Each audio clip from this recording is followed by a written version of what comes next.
Kris Jenner and Corey Gamble are breaking up. Allegedly, he's asking for a big payday. Insiders reveal that Corey has put his own career on hold whenever him and Kris started dating. They've been together for over 10 years. Insiders are saying he feels like he is the glue that has kept his family together, and he's not leaving without compensation. 9 figures or family secrets? Which one makes more sense when the Kardashians are involved? That's the question bouncing around right now. The rumor says Corey Gamble wants out, wants paid, and the number floating is the kind that makes even Kim's glam squad stop mid-powder. The tabloid framing is simple: massive payout or secrets. The reality? It's messier. Per Radar's exclusive, the split talk is on the brink, and he's allegedly eyeing a big check. But neither Kris nor Corey has confirmed anything on the record. That's why this one's sticky. It blends a juicy number with a relationship we've watched play out in public for a decade, and the tea keeps refilling itself. Let's rewind to what everyone's actually seen, not just heard.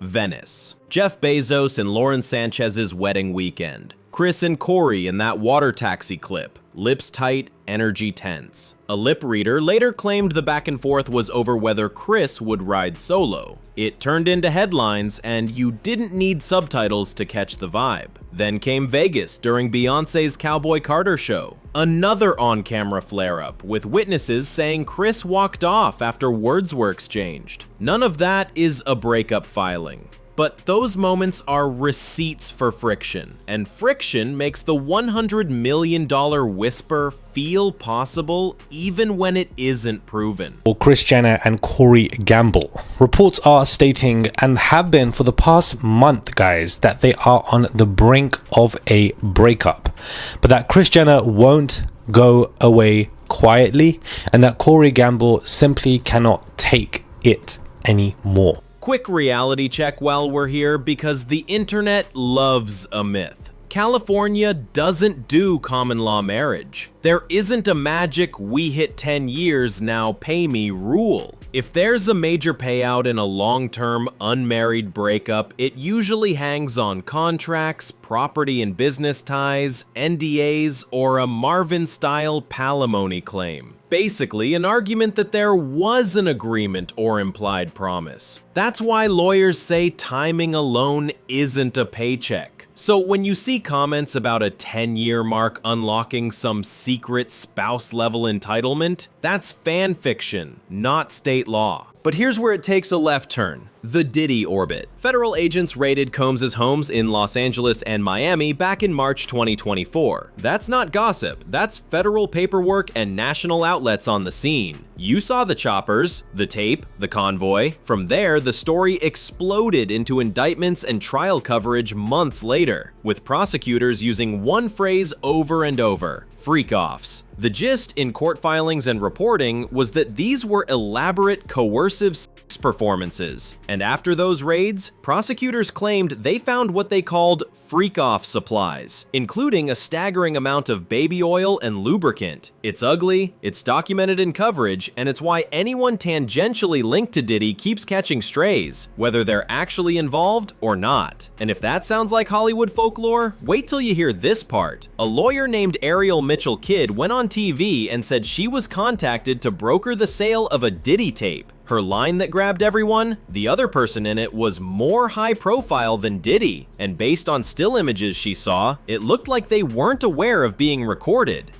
Now, one thing I want you guys to remember before we get into this deep dive of a conversation video is that Corey Gamble was sighted on the property of Kim Porter's passing. He was there for some unknown reason. Kanye West has had issues with Corey Gamble, basically accusing him of being a Fed, part of the police, CIA, some kind of, agent.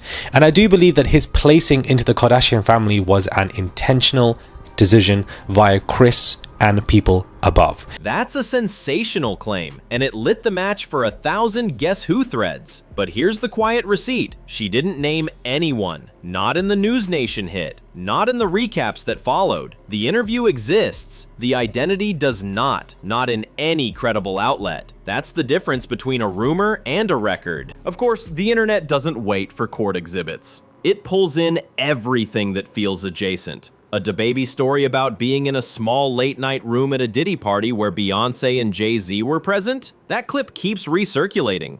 A throwback Making the Band memory where Freddie P says that infamous cheesecake mission was actually for Beyonce? That one gets stitched too. Fun as anecdotes, but let's keep our footing. Those are personal recollections on social platforms and interviews, not sworn testimony. Entertaining, not evidentiary.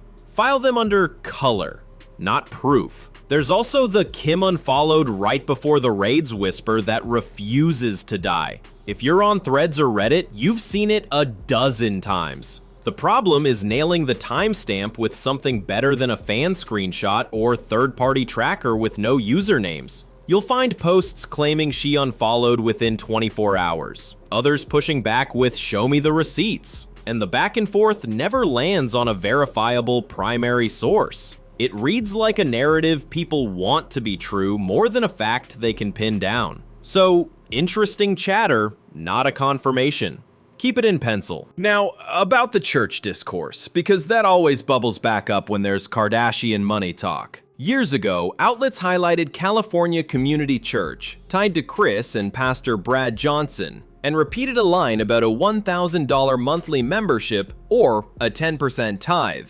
I don't believe that Kris Jenner and Corey Gamble's relationship is completely organic. I do believe that he is there for certain reasons and certain links and relations, and all of that is basically just kind of on the brink as of right now. This conversation is very intriguing, guys. Their entire relationship has completely fascinated me because I don't think that there is genuine love between these two. I just think that he is a perfect placeholder. They get along well, they have been intimate here and there, but I don't think their relationship is strength to strength, Shakespeare, Romeo and Juliet, nor do I ever think it is. That reporting exists. People still cite it. The church's own FAQ, though, says there's no mandatory fee and frames early Kardashian involvement as financial support to help launch a congregation focused on second chances. Two narratives, same topic. One is old coverage, one is the current posture, which is why any leap from church to laundering pipeline needs more than a vibe. It needs filings, audits, or law enforcement docs. Otherwise, it's just the internet doing the internet. So where does that leave the $100 million angle? If Corey truly believes he's been the fixer, bodyguard, buffer for a brand that survives on controlling a narrative, he may feel like he earned hazard pay. But money at that scale isn't about feelings. It's about leverage, paper, and risk.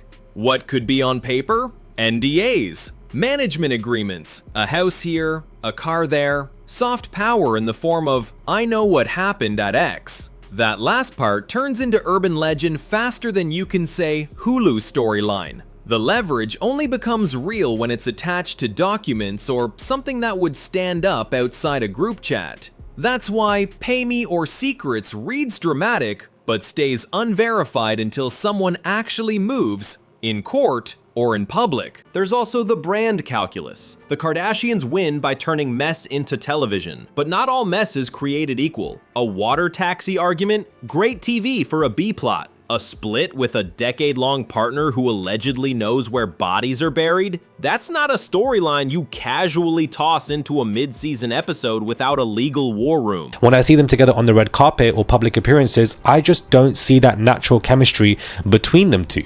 But this report and these reports for the past month have just been interesting. I just wanted to see if it had been accumulating, and it definitely has.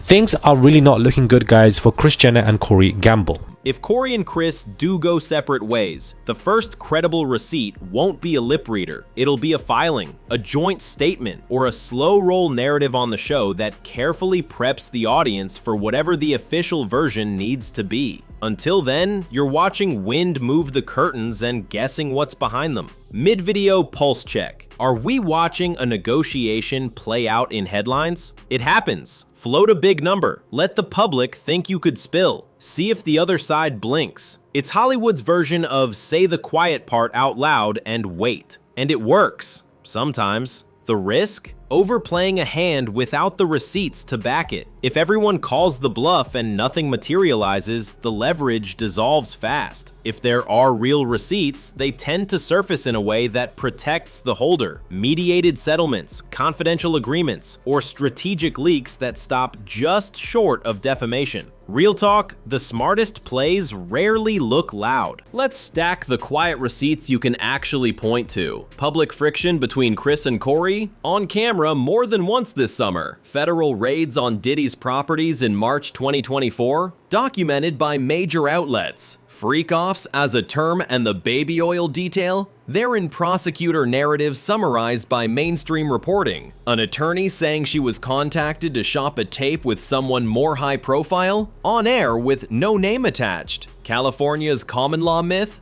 Not a thing. Those are the stones you can stand on while the rest of the internet turns fog into shapes. And if you're still here, before we wrap, there's one last detail that flips the whole thing. The price of silence isn't just money, it's narrative. The Kardashians are experts at writing a version of events that allows everyone to keep making money. If Corey's ask, whatever the real number is, collides with a storyline they don't want on camera, paying might be the cheaper option, whether that's cash, assets, or a role behind the scenes. If it's all smoke, this becomes a cautionary tale about how fast rumor economies can manufacture leverage that never existed. The momager is reportedly on the verge of losing her relationship with the TV personality, and there appears to be no light at the end of the tunnel considering his post-breakup plans. Kris Jenner and Corey have been dating in 2014, following her divorce from Caitlyn, and have remained inseparable until now. The duo are not married, nor do they have any kids together, which I think is a very interesting, placement in this conversation. Either way, the tell will be boring, not dramatic. A quiet de-escalation, a curated family photo, a softened edit in a future season, and a headline about choosing peace. So here's the bottom line. Verified, public spats in Venice and Vegas, federal raids, prosecutors freak-off framing, one attorney saying a tape exists with an unnamed, very famous person. Unverified, a $100 million demand backed by blackmail, any specific celebrity named in any alleged tape, the Instagram unfollow timing as a clean receipt. If this turns into something real, it'll show up in filings or sworn statements, not a caption. Until then, take a breath, ask for receipts, and enjoy the show. Just don't mistake the trailer for the movie. At the end of the day, this all comes down to receipts versus rumor, and how much power a story has before anyone files a single piece of paper. I'm keeping an eye on filings, statements, and anything that turns whispers into facts. Until then, we can call the play without pretending we've seen the scoreboard. If you're into quiet receipts over loud guesses, hit like so more people find this. Drop your theory in the comments, and subscribe with notifications on so you don't miss the next left turn.